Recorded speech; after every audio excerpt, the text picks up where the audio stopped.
एक बार की बात है, गांव में एक गरीब किसान रहता था जिसका नाम रामू था। रामू के पास एक ईमानदार और मेहनती गधा था जिसका नाम वह शेरू रखे हुए था। शेरू रामू के हर काम में मदद करता और फिर वफादार साथी की तरह उसके साथ हमेशा रहता। एक दिन जब रामू रात के समय में अपने खेत में देर तक काम कर रहा था, तभी शेरू चरते चरते बहुत दूर चला जाता है और उसको वहां पर एक पेड़ के नीचे कुछ परियां मस्ती करती हुई नजर आती है।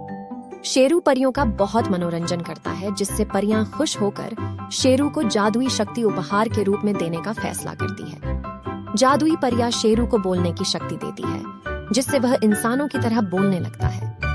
जब वह वापस रामू के पास जाता है और उसको इंसानों की आवाज में बुलाता है, तो पहले तो रामू इधर उधर देखता है और फिर उसको लगता है कि यहाँ पर कोई जादू टोना कर रहा है, तो जल्दी से घर की ओर भागने लगता है। साथ में वह शेरू को भी ले जाता है।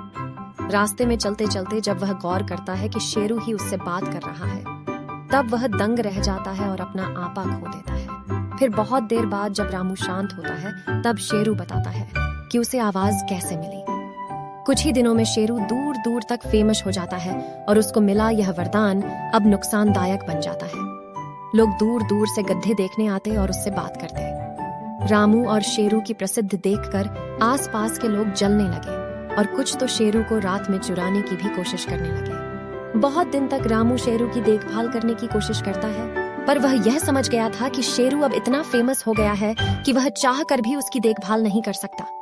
फिर वह उस पेड़ के पास दोबारा जाता है जहां उसको पारी मिली थी और परियों से विनती करता है कि आप इसकी अपना जादू वापस ले लीजिए।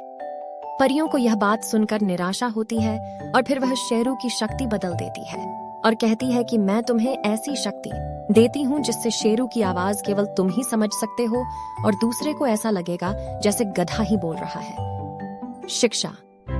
दिखावे के चक्कर में हम वह बातें भी सबको बताने लग जाते हैं जो हमको छुपा कर रखनी चाहिए। जब हमें कोई कीमती चीज जीवन में मिल जाती है तो उसको शांति से ग्रहण करना चाहिए, न कि उस ढिढोरा पूरे गांव